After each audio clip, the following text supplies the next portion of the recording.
Hello everyone and welcome back to the channel. Last వీడియోలో visit visa నుంచి work permit కి ఎలా convert చేసుకోవాలి అని చెప్పాక నాకు కొన్ని క్వశ్చన్స్ వచ్చాయి. అసలు విజిట్ వీసాకి ఎట్లా అప్లై చేయాలి అనేసి ఇవాళటి వీడియోలో ఆ డీటెయిల్స్ అన్ని చూద్దాము. ఇక్కడ ఎవరైనా ఫ్యామిలీ ఉన్న వాళ్ళు ఎలా అప్లై చేయాలి అండ్ ఫ్యామిలీ లేని వాళ్ళు విజిటర్ వీసాకి ఎలా అప్లై చేయాలి అని. So before getting in to the video, do consider subscribing to the channel and follow me on Instagram two. Without any further delay let's get in to the details. Visit visa apply చేయాలి అంటే first of all don't get confuse. Old portal ఒకటి and new portal ఒకటి రెండు ఉన్నాయి. రెండు websites నుంచి accept చేస్తున్నారు. అవి రెండు ఐఆర్సీసీ నుంచి. బట్ ఈ న్యూ పోర్టల్ ఏదైతే ఉందో వాళ్ళు రీసెంట్ గా లాంచ్ చేశారు. దాన్ని కైండ్ ఆఫ్ టెస్టింగ్ వర్షన్ లో ఉందన్నమాట. బట్ న్యూ వర్షన్ నుంచి ఇప్పుడు యాక్సెప్ట్ చేస్తున్నాము అని చెప్తున్నారు. But you can apply through both versions. But కొత్తది ఎట్లానో వాళ్ళు రిలీజ్ చేశారు కాబట్టి దీంతో అప్లై చేస్తే బెటర్ అనమాట. మీరు ఏదైతే ఓల్డ్ వర్షన్ ఉందో దాంట్లో అయితే జీసీ కీ త్రూ అప్లై చేసే వాళ్ళు జీసీ కీ నుండి మీరు అకౌంట్ క్రియేట్ చేసుకొని దాని నుంచి అప్లై చేయాలి. అదే కొత్త పోర్టల్లో అయితే కనుక మీరు నార్మల్ గా ఒక అకౌంట్ క్రియేట్ చేసినట్టు మీ ఈమెయిల్ ఐడితో చేసేసుకొని దాంట్లో వెళ్ళినాక మీరు విజిట్ వీసాకి అప్లై చేయొచ్చు డైరెక్ట్ గా. So they are two ways apply చేయడానికి విజిట్ వీసాకి. ఒకవేళ మీకు ఇక్కడ ఎవరైనా తెలిసిన వాళ్ళు ఉంటే గనక, ఫ్యామిలీ కానీ ఎవరైనా తెలిసి ఉంటే గనక అది ఒక పద్ధతి. అండ్ మీకు ఎవరు తెలిసిన వాళ్ళు లేకపోతే గనక దానికి. సో ఒకవేళ మీరు తెలిసిన వాళ్ళు ఉంటే గనక ఫ్యామిలీ కానీ లేకపోతే ఫ్రెండ్స్ కానీ ఎవరున్నా సరే, ఫ్రెండ్స్ కన్నా family makes a big difference. Family వాళ్ళు ఉంటే గనక ఎక్కువ ఫరక్ పడుతుంది అనమాట. సో వాళ్ళు ఉంటే గనక మీరు వాళ్ళ నుంచి ఒక ఇన్విటేషన్ లెటర్ తీసుకోవాలి. ఇన్విటేషన్ లెటర్ తీసుకొని వాళ్ళు మిమ్మల్ని కెనడాకి ఇన్వైట్ చేస్తున్నట్టు అనమాట. వాళ్ళ ఇంటికి రాచి ఉండడానికి లేకపోతే వాళ్ళని విజిట్ చేయడానికి మిమ్మల్ని ఇన్వైట్ చేస్తున్నట్టు. ఆ లెటర్ ఖచ్చితంగా పెట్టాలి అలాంగ్ విత్ అదర్ డాక్యుమెంట్స్. ఒకవేళ మీరు ఇన్విటేషన్ త్రూ వస్తే గనక మీరు వాళ్ళ ప్రూఫ్స్ కూడా ఇవ్వాలి. ఎవరైతే కెనడాలో అంటున్నారో వాళ్ళవి కూడా ప్రూఫ్స్ అండ్ ఎంప్లాయ్మెంట్ డీటెయిల్స్ అవన్నీ కూడా ప్రొవైడ్ చేయాలి అప్లికేషన్ సబ్మిట్ చేస్తున్నప్పుడే. లేదు మాకు ఎవరు తెలిసిన వాళ్ళు లేదు అంటే కనుక మీరు డైరెక్ట్ గా టూరిజం కి కూడా అప్లై చేయొచ్చు. But the major factor when you are applying like a tourist is financially చాలా స్టెబుల్ గా ఉండాలి. ఫైనాన్షియల్లీ మీరు స్టెబుల్ గా ఉన్నారు అండ్ మీరు అన్ని బేర్ చేసుకోగలుగుతారు, గవర్నమెంట్ మీద ఏం పడను అన్నట్టుగా వాళ్ళకి చూపెట్టాలి. బికాస్ మీరు అట్లా చూపిస్తేనే గవర్నమెంట్ కి ఏం బర్డెన్ అవ్వరు అన్న దాంట్లో మీరు జస్ట్ టూరిస్ట్ గానే వస్తున్నారు నిజంగానే అని వాళ్ళు నమ్మి మీకు వీసా ఇవ్వడానికి రెడీ ఉంటారు. ఒకవేళ మీరు ఇట్లా టూరిస్ట్ గా అప్లై చేస్తున్నారు అంటే కనుక కొంతమందికి ముందు ఇంటర్నేషనల్ ట్రావెల్ చేసింది కూడా ఉంటది కదా, వాళ్ళు విజిట్ కోసం కావచ్చు దేనికైనా ఇంటర్నేషనల్ ట్రావెల్ చేసి కూడా ఉంటారు. ఇప్పుడు పేరెంట్స్ ఉన్నారు అనుకోండి, పేరెంట్స్ ఇప్పుడు యూఎస్ లో ఒక వాళ్ళ పిల్లలు ఉన్నారు, కెనడాలో ఉన్నారు అంటే యూఎస్ వీసా వాళ్ళకి ఆల్రెడీ ఉంది, యూఎస్ కి వెళ్ళి వచ్చారు అంటే కనుక అట్లాంటి వాళ్ళు ఫైనాన్షియల్లీ కూడా మేము చూపెట్టగలుగుతాం, బడ్జెట్ వాళ్ళే చూపెట్టగలుగుతారు పేరెంట్స్ అంటే కనుక డైరెక్ట్ గా టూరిస్ట్ గానే అప్లై చేసేయచ్చు. అప్లై చేసేసి కెనడాకి రావచ్చు. అప్పుడు ఓన్లీ ఎవరైతే అప్లై చేస్తున్నారో వాళ్ళ డాక్యుమెంట్స్ మాత్రమే చూపెట్టాలి. అండ్ వాళ్ళే ఫైనాన్షియల్లీ ఇక్కడ ఎన్ని రోజులైతే ఉండాలి అనుకుంటున్నారో అన్ని రోజులకి వాళ్ళు ఫైనాన్షియల్లీ వాళ్ళే బేర్ చేసుకోగలరు అన్న ప్రూఫ్ ఖచ్చితంగా చూపెట్టాలి. లేదు అంత ఫైనాన్షియల్లీ మేము చూపెట్టలేము, పేరెంట్స్ దగ్గర అంతా చూపెట్టలేము అంటే గనక అప్పుడు మీరు ఫ్రెండ్స్ కానీ ఈ త్రూ ఏదైతే ఉందో ఫ్యామిలీ మెంబర్ ఉండడం వల్ల ఇన్విటేషన్ త్రూ అప్లై చేసే ప్రాసెస్ ఏదైతే ఉందో మీరు ఆ ప్రాసెస్ త్రూ అప్లై చేయించుకోవచ్చు and you can submit your profile. So generally మీరు ఆ అకౌంట్ క్రియేట్ చేసుకోగానే మీకు అందులో బేసిక్ ఎలిజిబిలిటీ చెక్ అడుగుతుంది. దాట్ మీకు ఏమైనా క్రిమినల్ హిస్టరీ ఉందా, ఏముంది అండ్ మీరు ఎన్ని రోజులు ఉండాలనుకుంటున్నారు అని. So of course less than 6 months పెట్టాలి. బికాస్ విజిట్ వీసా మీద వచ్చినప్పుడు లెస్ దాన్ 6 months కాబట్టి మీరు 6 months కన్నా ఎక్కువ ఉండాలి అనుకుంటే కనుక దానికి ఇంకా వేరే స్టెప్స్ ఉంటాయి, వేరే ప్రాసెస్ ఉంటుంది. సో అందుకే మీరు జస్ట్ నార్మల్ విజిట్ వీసా కోసం అప్లై చేస్తే కనుక లెస్ దాన్ 6 months పెట్టి దాంట్లో ఎలిజిబిలిటీ చెక్ చేసుకోవచ్చు.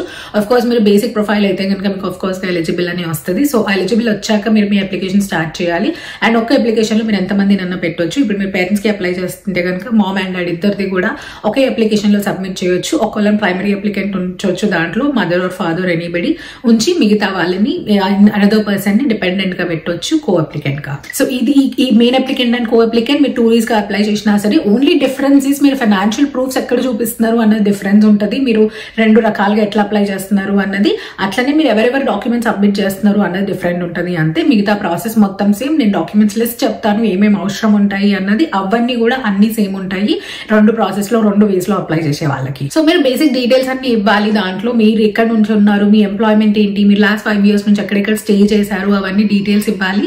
ఇచ్చాక మీకు నార్మల్ బేసిక్ ఇన్ఫర్మేషన్ ఉంటుంది. మీరు మెడికల్ తీసుకున్నారా, మీరు ఏమైనా ఇష్యూస్ ఉన్నాయా, క్రైమ్ హిస్టరీ ఏమైనా క్రైమ్ హిస్టరీ ఉందా, పోలీస్ హిస్టరీ ఉందా, ఎక్కడన్నా ముందు కెనడా వీసా రిజెక్ట్ అయిందా, అట్లాంటి బేసిక్ డీటెయిల్స్ అడుగుతుంది మీకు. ఆ డీటెయిల్స్ అన్నిటికీ మీరు రెస్పాన్స్ చేసి based on your scenario, based on your situation అవన్నిటికీ రెస్పాన్స్ ఆన్ చేసి మీరు ఫైనల్ కి వచ్చేసరికి డాక్యుమెంట్ లిస్ట్ ఇస్తుంది. మీరు ఏవైతే మీ ప్రొఫైల్ చేశారో దాన్ని బట్టి మీకు లిస్ట్ ఇస్తుంది. Let's look at the documents list now. First one application form IMM 5257 అని ఉంటుంది. ఆ ఫామ్ మీరు డౌన్లోడ్ చేసుకోవాలి. డౌన్లోడ్ చేసుకొని మీరు ఆన్లైన్ లోనే ఫిల్ అప్ చేయొచ్చు. ఫిల్ చేసేసి మీరు దాన్ని అక్కడే అప్లోడ్ చేయొచ్చు. ప్రతి డాక్యుమెంట్ కూడా అంతే. మీరు ఏవైతే ఈ పర్టికులర్ ఫామ్స్ ఏవైతే ఉన్నాయో దాంట్లో IMM ఫామ్ అని ఉంటుంది. సో ఆ ఫామ్ మీరు అక్కడ డౌన్లోడ్ చేసుకోవచ్చు. చేసుకున్నాక మీరు ఆన్లైన్ లో కంప్యూటర్ లోనే ఫిల్ చేసేయచ్చు. ఫిల్ చేసేసి మీరు అప్లోడ్ కూడా చేసేయచ్చు. ఈ అప్లికేషన్ ఫామ్ లో జనరల్ ఇన్ఫర్మేషన్ ఉంటుంది మీకు. అప్లికేషన్ ఫామ్ ఒక మ్యాండేటరీ ఫామ్, అది ప్రతి ఒక్కరికి ఫిల్ చేయాలి. అది ఎంతమంది అప్లికెంట్స్ ఉంటే అంతమందికి ఫిల్ చేయాలి. సో వాళ్ళందరిది కూడా బేసిక్ డీటెయిల్స్ ఉంటాయి. వాళ్ళు ఎక్కడి నుంచి ఉన్నారు, వాళ్ళ పాస్పోర్ట్ డీటెయిల్స్ ఏంటి, వాళ్ళ ముందు ఎక్కడ ట్రావెల్ చేశారు, అవన్నీ డీటెయిల్స్ ఉంటాయి. అవన్నీ ఫిల్ చేయొచ్చు. ఎక్కడ ఉన్నారు ఇప్పుడు ఏంటి అన్నది. సో అవన్నీ డీటెయిల్స్ ఫిల్ చేయొచ్చు. అండ్ ఇంకొకటి రిప్రజెంటేటివ్ ఫామ్ కూడా ఉంటుంది. సో ఏవైతే 2-3 అప్లై చేశారు అంటే కనుక ఎవరైతే మెయిన్ అప్లికెంట్ అనుకుంటున్నారో, ఎవరైతే ఫ్యామిలీ రిప్రజెంటేటివ్ అనుకుంటున్నారో వాళ్ళ డీటెయిల్స్ ఇవ్వాలి అనమాట. మీరు అక్కడ వాళ్ళది మెయిన్ అప్లికెంట్ లాగా పెట్టి వాళ్ళది ఫ్యామిలీ రిప్రజెంటేటివ్ చేయాలి. ఇంకొకటి యూజర్ రిప్రజెంటేటివ్ కూడా ఉంటుంది. స్పెషల్లీ మనం పేరెంట్స్ కి ఫిల్ చేస్తున్నప్పుడు వాళ్ళకి ఆబ్వియస్ గా అన్ని తెలియదు కదా, వాళ్ళు ఎట్లా అప్లై చేయాలి ఏంటి అన్నది. సో మనం పిల్లలుగా మనము ఒకవేళ రిప్రజెంట్ చేయాలి అనుకుంటే కనుక మీరు ఆ రిప్రజెంట్ ఫామ్ ఫిల్ చేయాలి. In that you will fill your information. So you are representing your mother and father for applying the visa అనమాట. సిబ్లింగ్స్ అయితే వాళ్ళు హ్యాండిల్ చేసుకోగలుగుతారు కాబట్టి ఈ రిప్రజెంట్ కి మీరు ఎస్ పెట్టని అవసరం లేదు. బట్ అవసరం ఉంటే కనుక సినారియోలో ఎస్ పెట్టవచ్చు. అండ్ మీరు ఆ రిప్రజెంటేటివ్ ఫామ్ కూడా ఫిల్ చేయవచ్చు. ఇంకొకటి మ్యాండేటరీ డాక్యుమెంట్ ఫ్యామిలీ ఇన్ఫర్మేషన్ ఉంటుంది. ఆ ఫ్యామిలీ ఇన్ఫర్మేషన్ లో ప్రతి ఒక్కరిది, సో ఇప్పుడు ఫాదర్ది ఒక మీరు అప్లై చేసినప్పుడు ఫాదర్ అండ్ మదర్ ఉంటే కనుక ఫాదర్ది నేమ్, ఫాదర్ డీటెయిల్స్, వాళ్ళ మదర్ అండ్ డాటర్ డీటెయిల్స్, వాళ్ళ పిల్లల డీటెయిల్స్ అండ్ వాళ్ళ సిబ్లింగ్ డీటెయిల్స్ కూడా ఉంటాయి. అంటే అవన్నీ ఇన్ఫర్మేషన్ ఉండడం మ్యాండేటరీ, కానీ వాళ్ళది వెరిఫికేషన్ ఏం జరగదు. సిబ్లింగ్స్ కానీ అందరు ఇప్పుడు మన పెద్దనాన్నలు ఎవరైతే ఉన్నారో, మన డాడీస్ కి, వాళ్ళ మమ్మీస్ కి, వాళ్ళ సిబ్లింగ్స్ ఎవరైతే ఉన్నారో వాళ్ళందరి ఇన్ఫర్మేషన్ కూడా ఇంక్లూడ్ చేయాలి. వాటికి వెరిఫికేషన్ ఏమి ఉండదు, కానీ all information should be included. And ఇంకోటి డిజిటల్ ఫోటో అవసరము. That's the basic. మీరు స్పెసిఫికేషన్స్ చూడొచ్చు. దాన్ని బట్టి మీరు డైరెక్ట్ గా డిజిటల్ ఫోటో కూడా అప్లోడ్ చేసేయచ్చు. ఇది మొత్తం ఆన్లైన్ అప్లికేషన్ మాత్రమే. సో మీరు ఫిజికల్ గా పంపడానికి ఏమీ ఉండదు. సో జస్ట్ డిజిటల్ ఫోటో మాత్రమే కావాలి మీకు దాంట్లో అప్లై చేయడానికి. ఇంకో document of course mandatory document, me passport apply చేయాలి. అండ్ ఇంకోటి మీరు ఒకవేళ ఫ్యామిలీ మెంబర్ తోని అప్లై చేస్తే కనుక రిలేషన్షిప్ ప్రూఫ్ అడుగుతుంది. రిలేషన్షిప్ ప్రూఫ్ కి మీరైతే పాస్పోర్ట్ ఇవ్వచ్చు. లేదు అంటే మీకు ఏదైనా డాక్యుమెంట్ ఉంది where you have a proof that you are parent of your children అన్నట్టుగా ఉంటే కనుక అది ఇవ్వచ్చు. సో మన పాస్పోర్ట్ లో పేరెంట్స్ డీటెయిల్స్ ఉంటాయి కాబట్టి మీరు దాన్నే కన్సిడర్ చేసేయచ్చు. పాస్పోర్ట్ ఇస్తే కనుక దాన్ని కూడా వ్యాలిడ్ గా తీసుకుంటారు. ఇంకొకటి స్పెషల్లీ మ్యారేజ్ సర్టిఫికేట్ కూడా అడుగుతారు పేరెంట్స్ ది అప్లై చేసినప్పుడు. బట్ మా పేరెంట్స్ కి అయితే మ్యారేజ్ సర్టిఫికేట్ లేకుండే, ఐ డోంట్ థింక్ చాలా మందికి కూడా ఉంటది అనేసి, చాలా మంది పేరెంట్స్ కి ఉండదు మ్యారేజ్ సర్టిఫికేట్. సో అట్లా మ్యారేజ్ సర్టిఫికేట్ లేనప్పుడు వాళ్ళ పాస్పోర్ట్ లో ఖచ్చితంగా స్పౌస్ నేమ్ ఉండేటట్టుగా చూసుకోండి ఇద్దరి పాస్పోర్ట్స్ లో కూడా.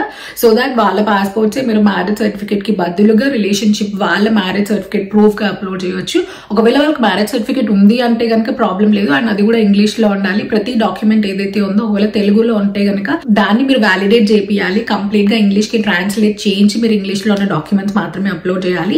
కొన్ని డాక్యుమెంట్స్ లో మనకి తెలుగు అండ్ ఇంగ్లీష్ రెండిట్లో రాసింది ఉంటుంది డాక్యుమెంట్ మీద. అట్లా ఉంటే ప్రాబ్లం లేదు బికాస్ ఇంగ్లీష్ అయితే ఉంది కాబట్టి. బట్ కొన్ని తెలుగులోనే ఉంటాయి. అట్లా ఉండొద్దు. మీరు ఖచ్చితంగా ఇంగ్లీష్ ట్రాన్స్లేషన్ కూడా ఉండాలి డాక్యుమెంట్స్ లో. ఒకవేళ మీ ఫ్యామిలీ మెంబర్ ఎవరైనా మీకు ఇన్విటేషన్ ఇస్తున్నారు అంటే కనుక ఇన్విటేషన్ లెటర్ పెట్టాలి. ఇన్విటేషన్ లెటర్ కి కూడా వాళ్ళ అఫీషియల్ వెబ్సైట్ లోనే వాళ్ళు కొన్ని డీటెయిల్స్ మెన్షన్ చేశారు. ఫార్మాట్ అనేవి ఉండదు దాంట్లో, బట్ మీరు మెన్షన్ చేయాల్సిన డీటెయిల్స్ ఉంటాయి అన్నమాట. సో మీరు ఎవరిని స్పాన్సర్ చేయాలనుకుంటున్నారు అన్నది ఫస్ట్ వాళ్ళ డీటెయిల్స్ ఉండాలి. వాళ్ళ నేమ్, వాళ్ళ పాస్పోర్ట్, వాళ్ళ ఏంటి అన్న డీటెయిల్స్ మెన్షన్ చేయాలి. అండ్ ఆ తర్వాత ఎవరు స్పాన్సర్ చేస్తున్నారో వాళ్ళ డీటెయిల్స్ అన్ని మెన్షన్ చేయాలి. సో మీ డీటెయిల్స్, మీరు ఎక్కడ ఉంటున్నారు, మీ హౌస్ ఎక్కడ, అది ఏంటి, మీ ఓన్ హౌసా, మీరు రెంటెడ్ హౌస్ లో ఉంటున్నారా, లేకపోతే మీరు ఎప్పటి నుంచి ఉంటున్నారు ఆ ఇంట్లో, అండ్ మీరు ఏ జాబ్ చేస్తున్నారు, మీరు ఎంత సంపాదిస్తున్నారు, శాలరీ డీటెయిల్స్ కూడా ఖచ్చితంగా ఇంక్లూడ్ చేయాలి. సో దట్ వాళ్ళకి భరోసా రావడానికి మీరు ఫైనాన్షియలీ సపోర్ట్ చేయగలరు అని. అండ్ ఎవరైతే వస్తున్నారో మీరు స్పాన్సర్ చేసినప్పుడు పేరెంట్స్ ఆఫ్ కోర్స్ మనతోనే ఉంటారు కాబట్టి అది కూడా ఖచ్చితంగా మెన్షన్ చేయాలి ఇన్విటేషన్ ఫామ్ లో. That I will be providing accommodation to them. So that వాళ్ళకి అకామిడేషన్ కి ఎక్కువ ఖర్చు ఏం అవసరం లేదు అండ్ వాళ్ళు మా దగ్గరే ఉంటారు అని చెప్పడానికి. మన ఎంప్లాయ్మెంట్ లెటర్ ఏదైతే సబ్మిట్ చేస్తామో ఆ ఎంప్లాయ్మెంట్ లెటర్ చేయొచ్చు. లేదు అంటే కనుక మీ పే స్టెప్స్ కూడా సబ్మిట్ చేయొచ్చు. రీసెంట్ పే స్టెప్స్ ఉంటే కనుక అవి కూడా సబ్మిట్ చేయొచ్చు. ఏదైనా మీకు ఏది ఫీజిబుల్ ఉంటే అది అప్లోడ్ చేయొచ్చు. But basically you should prove your income. మీది అండ్ మీ స్పౌస్ ది కూడా పెడితే అది అడ్వాంటేజ్ అవుతుంది. మాది మా పేరెంట్స్ కి అప్లై చేసినప్పుడు కూడా నేను నాది అండ్ మా హస్బెండ్ ఇద్దరిది పెట్టినాము. సో దట్ మా ఫైనాన్షియలీ వీఆర్ స్టేబుల్ అని చెప్పడానికి. అండ్ ఇంకొక major thing proof of properties. ఏవైతే పేరెంట్స్ పేరు మీద ప్రాపర్టీస్ ఉన్నాయో వాటన్నింటికి చూపెట్టాలి. బట్ చాలా మట్టికి మన ఈ పాస్ బుక్స్ అట్లా ఉంటాయి కదా, ఊర్లలో పొలాలు అట్లా ఉంటే కనుక ప్రాపర్టీ అవన్నీ, సో అవన్నీ ఇండివిజువల్ గా చూపెట్టలేము మేము అని అనుకుంటే కనుక మీరు వాటన్నింటికి ఎవాల్యుయేషన్ చేయించవచ్చు, ప్రాపర్టీ ఎవాల్యుయేషన్ చేపించి అవన్నీ కలిపి ఒక 1000 రూపీస్ అవుతున్నాయి అనుకోండి, జస్ట్ ర్యాండమ్ నంబర్ చెప్తున్నాను, ఒక 1000 రూపీస్ అవుతున్నాయి అనుకోండి, మీరు ఒక లాయర్ తోని బాండ్ పేపర్ మీద సో ఈ పర్సన్ కి, ఈ సో అండ్ సో పర్సన్ కి ఇంత ప్రాపర్టీ ఉంది and this is worth of 1000 rupees అన్నట్టుగా మీరు ఒక డాక్యుమెంట్ రాపియొచ్చు, which should be in again English. మీరు అది రాపిచ్చి దాన్ని మీరు సబ్మిట్ చేయొచ్చు. ఆ దాంట్లో మీరు ఇది కూడా మెన్షన్ చేయొచ్చు దట్ ఆ amount is equivalent to this Canadian dollars అని. సో 1000 రూపీస్ ఉంది and that is equivalent to these many dollars and ఇంత ప్రాపర్టీ వాళ్ళకు ఉంది అన్నట్టుగా మీరు ఆ డాక్యుమెంట్ సబ్మిట్ చేస్తున్నట్టు అనమాట. అండ్ ఇంకొక major document purpose of travel ఉంటుంది. సో దానికి జనరల్ గా అయితే అక్కడ ఒక ఫామ్ ఉంటుంది, మీరు దాన్ని ఫిల్ చేయాలి అని ఉంటుంది. అండ్ టూరిజం కి ఏదైతే స్పెషల్ గా పెడుతున్నారో వాళ్ళ ఐటినరీ మొత్తం కంప్లీట్ గా ఇంక్లూడ్ చేయాలి. మీరు ఫస్ట్ డే నుంచి మీరు వెళ్ళిపోయేంత వరకు ఏ ప్లేసెస్ విజిట్ చేయాలనుకుంటున్నారు అన్నది. పేరెంట్స్ ని పిలిచే వాళ్ళు అయితే గనక ఆ పర్పస్ ఆఫ్ ట్రావెల్ లో మమ్మల్ని విజిట్ చేయడానికి వస్తున్నారు అని చెప్పేసి మీరు చెప్పొచ్చు. లేకపోతే మీ పేరెంట్ రాస్తున్నట్టుగా మీరు ఒక నార్మల్ ఒక వర్డ్ డాక్యుమెంట్ లో ఒక లెటర్ రాయొచ్చు that I am visiting to my daughter's place. నేను ఇన్ని రోజుల నుంచి ఇన్ని రోజులు ఉంటాను, నేను ఇప్పటి నుంచి ఇప్పటికి ఇన్ని రోజులు వాళ్ళ ఇంట్లోనే ఉంటాను, వాళ్ళు ఇక్కడ ఉంటారు and my daughter works in so and so location. నేను వాళ్ళ పిల్లల్ని కానీ గ్రాండ్ చిల్డ్రన్ ని కానీ చూడడానికి వెళ్తున్నాను అన్నట్టుగా బేసిక్ డీటెయిల్స్ మెన్షన్ చేసి అట్లనే మీ కనెక్షన్స్ విత్ ఇండియా కూడా మెన్షన్ చేయాలి. దానికి ఈ ప్రాపర్టీ ఎవాల్యుయేషన్ ఏదైతే ఉందో అది ఇంక్లూడ్ చేయొచ్చు.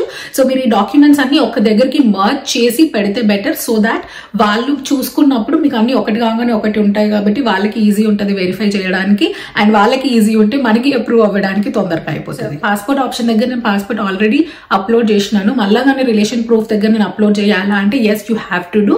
మీరు మల్టిపుల్ టైమ్స్ అది చేయాల్సి వచ్చినా సరే ఖచ్చితంగా చేయండి. అలాగే మీకు ఏదైనా డాక్యుమెంట్ ఏదైనా ఎక్స్ట్రా అవుతుంది, స్పెసిఫిక్ గా అడగట్లేదు బట్ నేను ఇన్ఫర్మేషన్ ఇంక్లూడ్ చేయాలనుకుంటున్నాను అని అనిపిస్తే గనక క్లయింట్ ఇన్ఫర్మేషన్ అని చెప్పి ఒక ఆప్షనల్ గా ఒకటి ఉంటుంది. ఒక దాంట్లో మీరు ఎన్నైనా అప్లోడ్ చేయొచ్చు. డాక్యుమెంట్స్ అన్ని మీరు ఏవేవైతే పెట్టాలి అనుకుంటున్నారో, మీరు రీజనింగ్ ఏదైతే ఇస్తున్నారో అవి మొత్తం రీజనింగ్ మెన్షన్ చేయండి. చేసి కంప్లీట్ గా అన్ని ఒక దగ్గరికి మర్జ్ చేసి మొత్తం అప్లోడ్ చేయొచ్చు. బట్ ఎస్ మీరు ఆ పర్పస్ మాత్రం ఖచ్చితంగా చెప్పండి that they will be going back అని. పేరెంట్స్ కానీ సిబ్లింగ్స్ కానీ మీరు ఎవరికి అప్లై చేస్తున్నా సరే, మీరు సిబ్లింగ్స్ అప్లై చేస్తుంటే గనక మీరు అక్కడ వాళ్ళ జాబ్స్ ఏంటి, వాళ్ళ ఎంప్లాయ్మెంట్ లెటర్ ఏంటి, పే స్లిప్స్ అవన్నీ కూడా ఇంక్లూడ్ చేయండి. As many documents you keep it will be more helpful.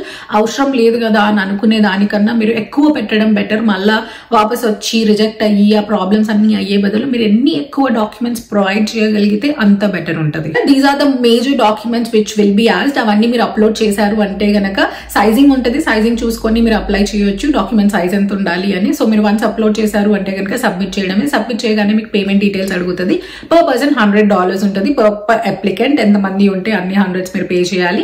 అలాగే బయోమెట్రిక్ ఫీజు కూడా ఉంటుంది. బయోమెట్రిక్ మీరు ఇండివిజువల్లీ ఇస్తే ఒక రేట్ ఉంటుంది, 2 మెంబర్స్ కి ఇస్తే ఒక రేట్ ఉంటుంది, ఫ్యామిలీగా ఇస్తే కనుక ఒక రేట్ ఉంటుంది. సో అరౌండ్ $90 పర్ పర్సన్ అట్లా ఉంటుంది. మీరు గ్రూప్ ఐ థింక్ కపుల్ ఇస్తే కనుక 170 ఏమో ఉంటుంది అనుకుంటా డాలర్స్. సో దానికి మీరు ఇవ్వచ్చు. ఆ పేమెంట్ మీరు చేసేసి సబ్మిట్ చేసేయచ్చు. So once you do the payment అవ్వగానే మొత్తం అప్లికేషన్ అయిపోయినట్టే మీకు రిఫరెన్స్ లెటర్ వస్తుంది అండ్ మీకు అక్నాలెడ్జ్మెంట్ కూడా వస్తుంది. మీరు ఏదైతే లాగిన్ చేస్తున్నారో IRCC వెబ్సైట్ లో దాంట్లో మీకు అప్ టు డేట్ చూపిస్తుంది మీకు ఎన్ని డేస్ అయింది అని చెప్పేసి. మీ డీటెయిల్స్ అన్ని ఫిల్ చేశారు. ఆ తర్వాత నుంచి మీకు టైం లిమిట్ ఉంటుంది, ఇన్ని రోజుల్లోనే మీరు డాక్యుమెంట్స్ సబ్మిట్ చేయాలి అనేసి. మీరు అన్ని డేస్ లోపలే మరి ఖచ్చితంగా డాక్యుమెంట్స్ అన్ని సబ్మిట్ చేయాలి. సో ఇప్పుడు నేను ఈ వీడియో రికార్డ్ చేసే టైంకి అయితే ఇవాళకి విజిట్ వీసాకి 29 డేస్ చూపిస్తుంది. ఇండియా నుండి అప్లై చేసే వాళ్ళకి 29 డేస్ ప్రాసెసింగ్ అనమాట. మీరు ఇవాళ అప్లై చేస్తే మీకు 29 డేస్ కి వచ్చేస్తుంది అనేసి. బట్ దాట్ వేరీస్, చేంజ్ అవుతూ ఉంటుంది. బట్ ఎట్ ద టైం అయితే 1 మంత్ ఉంది. అండ్ ఆ తర్వాత మీరు సబ్మిట్ చేశాక మీరు బయోమెట్రిక్ ఇవ్వాల్సి ఉంటుంది. And VFS global India website లో బుక్ చేసుకోవాలి. మీరు బుక్ చేసుకొని అక్కడే వెళ్ళి బయోమెట్రిక్ ఇచ్చి రావచ్చు, ఫింగర్ ప్రింట్స్ ఇచ్చి రావచ్చు. మీరు ఇచ్చారు అంటే కనుక ఆ తర్వాత ఇంకా వీళ్ళ దగ్గర ఉన్నట్టే IRCC వాళ్ళు ప్రాసెస్ చేస్తారు అండ్ వీసా ఇచ్చేస్తారు. వాళ్ళకి ఏమైనా ఎక్స్ట్రా డాక్యుమెంట్స్ కావాలి అంటే ఈమెయిల్ చేస్తారు. సో మీరు ఏదైతే ఈమెయిల్ ఇచ్చారో ప్రొఫైల్లో అది చెక్ చేస్తూ ఉండాలి. So yeah, that's all about visit visa application for Canada. Hope you like that. నచ్చి ఉంటే కనుక click that like button. Do consider subscribing to the channel and all notifications కి సెట్ చేయండి. Follow me on Instagram too. See you in the next one. Until then, stay happy and stay along.